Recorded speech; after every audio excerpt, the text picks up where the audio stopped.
Servus, Glück auf und herzlich willkommen zu einer weiteren FC Bayern Reaction. Heute diesmal zur Pressekonferenz nach dem 3:1 Sieg beim ersten FC Köln am 17. Bundesligaspieltag. Und wie immer der Hinweis, wenn euch gefällt, was ihr seht, hypen, liken, kommentieren, abonnieren, Glocke aktivieren, wenn ihr nichts verpassen wollt. Und damit gehen wir rein in den Bums.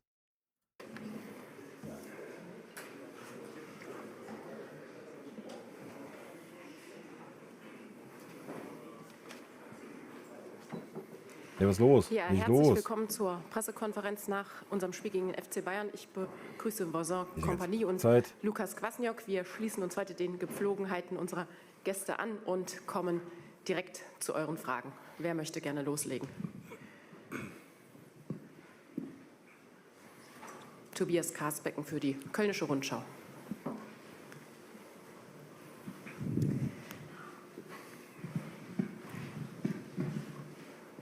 Lukas, deine Mannschaft durfte heute lange Zeit auf eine Überraschung hoffen. Was waren aus deiner Sicht die Grundlagen dafür, dass ihr das Spiel so lange eng gestalten konntet?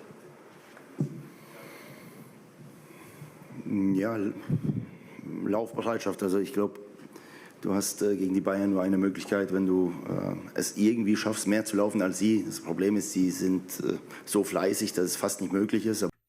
Naja, heute waren wir das nicht. Heute war es auf jeden Fall möglich. Wir haben erste Halbzeit sehr, sehr viel Standfußball gespielt. Wir haben schon im Pokal zumindest Momente gehabt, wo wir sie stressen konnten und ja, darauf haben wir eben aufbauen können und auch Union Berlin beispielsweise hat es einfach geschafft, ihnen Punkte abzuknöpfen zu Hause, weil sie dann mal 4-5 Kilometer mehr gelaufen sind und zur Halbzeit haben wir es geschafft, 3 Kilometer mehr zu laufen. Das ist dann bis zum Schluss so geblieben. Also wir haben es nicht ausbauen können, aber es ist die einzige Möglichkeit, weil sie dir so überlegen sind fußballerisch, dass du einfach ja, wie so einen 12. Mann brauchst, der dann läuft und läuft und läuft und Löcher stopft und gefühlt war das heute Tom Kraus. Unser Problem war, dass wir mit dem Ballgewinn, wo der FC Bayern vielleicht zu Beginn ein bisschen fahrig unterwegs war, uns die Bälle schon im Zentrum immer mal wieder so gegeben hat, dass wir da ein bisschen inkonsequent gewesen sind. Sonst hätte man vielleicht ja, einfach mehr Abschlüsse generieren können. Und am Ende hat der FC Bayern einfach heute mit ihrer individuellen Qualität das Spiel entschieden. Das 1:1 machen jetzt nicht ganz so viele Spieler und auch das ja, wird gar nicht so, glaube ich, gewichtet oder gewertet, aber was Harry Kane für ein Fußballer ist. Hallo, hier auf dem Kanal wird das genauso gewichtet. Das ist eine absolute Maschine, Alter. Das ist der kompletteste Fußballer auf der Welt. Und ihr wisst, ich lasse mich nicht zu solchen Aussagen hinreißen. Ich halte nichts von dem Begriff Weltklasse oder sowas. Aber Harry Kane ist der kompletteste Fußballer dieser Welt, Alter. Oder zumindest der kompletteste Stürmer dieser Welt. Aber er ist ja so viel mehr wie ein Stürmer. Das ist schon ja, Geisteskrank. wie so ein Außerirdischer vor dem Ja. 3:1. Ja, der hat immer Ist so. die Ruhe, sieht die Tiefe. Ist kein Goalgetter, sondern vielleicht der beste Allrounder aktuell, der nicht nur in der Bundesliga, sondern europaweit zu sehen und zu bestaunen ist. Let's go, Alter. Habe ich ja doch ein bisschen Ahnung vom Fußball. Jim Decker für den Kicker. Jim. Immer wieder Jim. Guten Abend, hallo Lukas. Du hast Kuba heute dann auch mal von Beginn an auf die Doppel-6 gestellt. Ja, was hat dich dazu bewogen und ist es wohl möglich, ein zukunftsfähiges Modell oder eher situativ? Naja, wenn Said spielen soll, aus eurer Sicht, dann muss der Kuba irgendwo hin. So. Geiler Konter.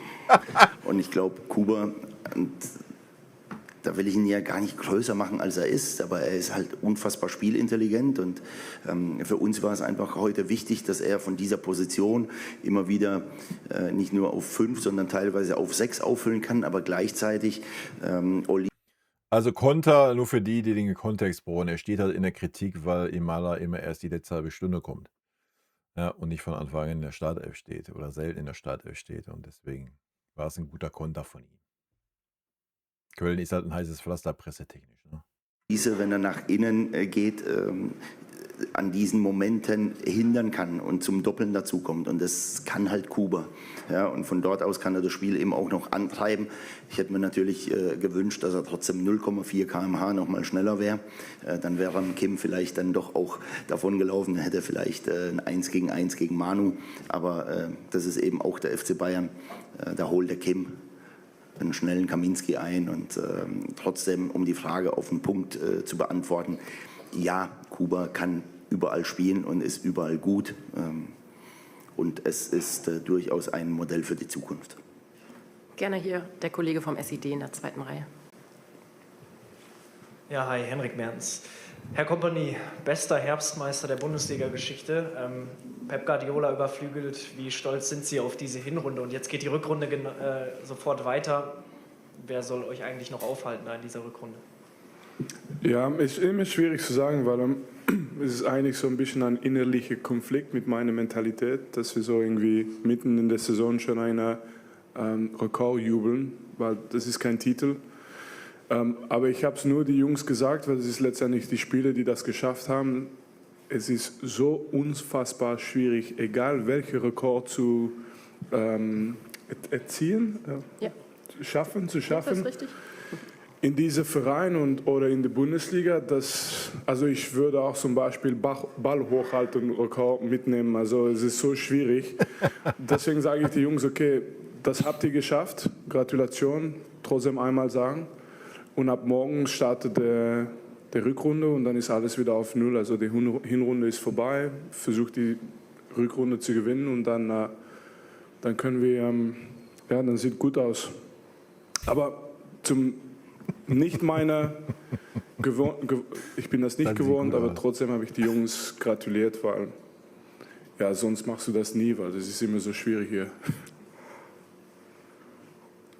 Marc Merten für den Geistblock.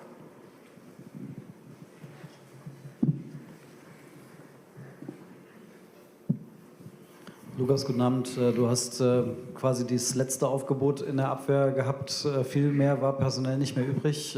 Du hast Cenk gebracht, du hast diesmal Jamal im Zentralen gebracht. Wie hast du die beiden besonders gesehen? Ja, was soll ich sagen? Ich bin keiner, der Dinge gerne aufzählt, die ganz ordentlich laufen, aber es ist schon sensationell, wie die Jungs einfach 6 Ausfälle in der Innenverteidigung aushalten, verkraften. Ja, man geht nach dem Spiel runter in die Katakomben, da stehen 6 Büffel, die fehlen uns alle. Und was die Jungs dann so abspulen, ich will gar nicht sagen, dass das zu kurz kommt. Wir wollen auch nicht jammern, aber 2 Dinge, die ich einfach so schon hervorheben will. Die Tatsache, dass heute unser ältester Spieler 27 Jahre alt gewesen ist auf dem Feld und einfach die Tatsache, dass 6 Innenverteidiger gefehlt haben und die Jungs trotzdem den Bayern so Paroli bieten konnten. Das geht nur, wenn das eine absolute Einheit ist und das Herz am rechten Fleck ist. Und ich bin einfach unglaublich stolz auf die Jungs, dass sie Woche für Woche trotz künstlich erzeugter Stimmungslage von außen, negativer Stimmungslage von außen, solche Leistungen imstande sind abzuliefern. Das ist nicht ganz so einfach und das geht nur, weil sie fokussiert arbeiten, an sich glauben und immer vorwärts kommen wollen. Und ich bin überzeugt davon, dass die Jungs sich für ihre Aufopferungsbereitschaft auch in den nächsten Spielen dann auch belohnen werden. Wir haben jetzt 3 der nächsten 4 Spiele zu Hause und ich glaube gemeinsam mit den Fans sind wir sehr wohl imstande, auch wieder ins Punkten zu kommen. Und das geht eben nur gemeinsam. Gerne noch mal hier vorne in der zweiten Reihe. Nochmal Frage an Herrn Kompany. Es gab 3 so ein paar Schockmomente für Sie, wahrscheinlich an der Seitenlinie Harry Kane im ersten Durchgang, der liegen geblieben ist, dann Hiroki Ito, der das Knie so überstreckt hat und jetzt zum Schluss Conny Leimer. Die beiden Erstgelannten haben durch. Ja, Conny Leimer wird wahrscheinlich ausfallen, denke ich. Das sah jetzt nicht so gut aus. Also ich glaube nicht, dass man das Risiko nehmen wird, dass er gegen Leipzig auflaufen wird. Aber mal abwarten. Gespielt noch weiter. Wie geht's den 3 und vor allem am Ende dann, wie geht's Conny Leimer? Ja, ich glaube, es geht nur über Conny, weil die anderen durchgespielt haben, aber muss wir schauen. Also er hat was gespürt, glaube ich, an der Wade, wenn ich das richtig gesehen habe. Und ja, musst du immer abwarten. Ich glaube, morgen sind wir wieder in München, dann geht er sofort, glaube ich, in den Scanner rein. rein. Und dann wissen wir mehr. Aber natürlich, es ist alles so viele Spiele in kurzer Zeit. Kenne ich, habe ich auch immer. Manchmal den Tick. Rein. Auch wenn du eine Woche raus bist, kannst du schnell drei Spiele verpassen. Und hoffentlich kommen die anderen Spieler auch zurück. Jamal, Fonsi, wir haben noch einige, die uns helfen müssen, ganz bald. Aber gut, hoffentlich geht es Conny gut und kann er einfach weitermachen. Gerne nochmal Marc Merten und im Anschluss Philipp Seldorf für die Süddeutsche Zeitung.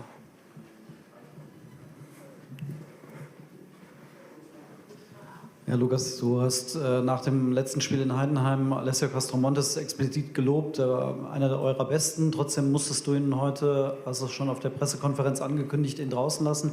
Wie schwer ist er es gefallen und was hast du ihm gesagt, auch vielleicht mit Blick auf Mainz?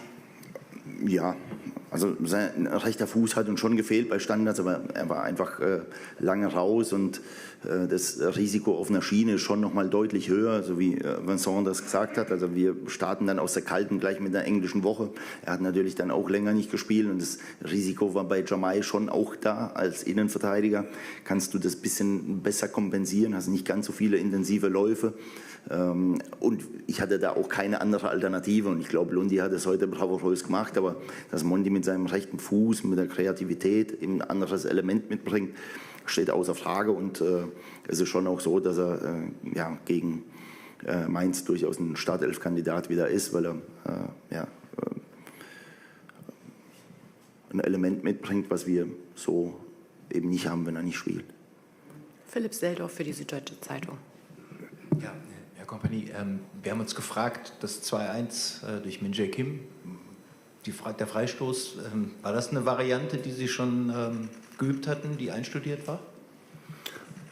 Ja, wir haben natürlich ein Team, die natürlich Standards vorbereitet und dann trainieren wir das auch. Manchmal geht das auf, manchmal nicht, aber ich glaube, wie jede Mannschaft versuchst du immer nicht nur gefährlich zu sein aus dem Spielerischen, aber auch aus der anderen Sache. Heute war das ein Standard, aber auch ein paar Mal Counters auch und das ist für mich wichtig, dass wir nicht nur gut sein und gefährlich sind, wenn wir den Ball haben, aber also wir haben ich habe noch nichts gesagt über die Leistung von Köln, aber das war heute genau, was wir erwarten, aber einfach voller Energie, unangenehm von Anfang an bis zum Ende. Und dann bin ich trotzdem sehr zufrieden mit der Leistung von meinen Jungs, weil die haben einfach ihre Chance bekommen oder kreiert aus anderen Situationen, als was wir gewöhnt sind. Und das ist für mich sehr wichtig, nicht, dass wir immer den Ball haben, aber immer einfach, dass wenn wir den Ball nicht haben, dass wir dann auch gefährlich sein können als ein Verteidiger. Und das bleibt eine Stärke von uns und deswegen bin ich sehr zufrieden mit der Leistung gegen eine energiereiche Mannschaft wie Köln heute. Gerne nochmal hier vorne in der zweiten Reihe. Eine Frage noch an Lukas. Jakub Kaminski hat gerade unten in den Katakomben gesagt, die Stimmung ist eher schlecht, was natürlich nicht verwunderlich ist nach dieser Ergebnismisere. Wie hast du jetzt die Jungs nach dem Abpfiff wahrgenommen? War das jetzt nochmal ein weiterer Rückschlag oder eher ein Mutmacher jetzt mit Blick aufs Wochenende? Und wie wichtig wird dieses Spiel dann? Also ich glaube, man muss differenzieren. Die Stimmung bei uns insgesamt ist überhaupt nicht schlecht. Also er hat es einzig und alleine jetzt auf den Moment bezogen, da bin ich mir sehr, sehr sicher. Also ihr seid ja bei uns nicht drin, aber das wird mit mir nicht passieren. Egal wie schwer mal eine Situation ist, aber im Leben gibt es viel, viel härtere Aufgaben, als jetzt irgendwie eine Mannschaft nach dieser gezeigten Leistung gegen den FC Bayern oder auch nach ein paar Spielen, wo du eben nicht dreifach punkten konntest, zum Lachen zu bringen. Also das ist meine Aufgabe und das werde ich jeden Tag, solange ich ans Geisbockheim komme, machen. Voller Energie und die Mannschaft folgt, die Mannschaft ist voller Energie und deswegen ist aktuell der Moment natürlich schlecht, die Stimmung gerade in dem Moment schlecht, aber ab morgen wird wieder so ein bisschen gelächelt, am Freitag wird gelacht und am Samstag wird hoffentlich gewonnen. Dann zum Abschluss Tobias Karsbeck für die Kölnische Rundschau noch einmal. Die Hinrunde ist jetzt vorbei. Wie bewertest du die Ausbeute von 17 Punkten nach 17 Spielen und 5 Punkten Vorsprung auf die Abstiegszone? Ja, ich glaube, das ist jetzt der falsche Moment, da irgendein Zwischenfazit zu ziehen. Ich weiß aber auch nicht, was man da auf Kölner Seite erwartet als Aufsteiger. Also warum der Trainer da überhaupt in der Kritik ist. Also jetzt mal ernsthaft. Was erwartet man? Ja? Also, I don't know. Wild, oder? Also ich kann natürlich nur die beiden Spiele gegen uns beurteilen und da habe ich definitiv keinen Absteiger spielen sehen, ja. Keine Ahnung. Wild. Wir spielen in 2 Tagen oder wir haben 2 volle Tage jetzt zur Regeneration und dann gilt es am Samstag weiter zu machen. Und Derby. Da bin ich komplett Gegen Mainz. bei Vincent. Das ist alles Zahlenspielerei. Am 34. Spieltag wird abgerechnet. In Summe glaube ich einfach, dass wir gegen die besten Mannschaften der Liga ganz häufig nah dran gewesen sind. Aber dieses Quäntchen war einfach nicht auf unserer Seite am heutigen Tage in Leipzig, in Dortmund, daheim gegen Stuttgart, gegen Frankfurt.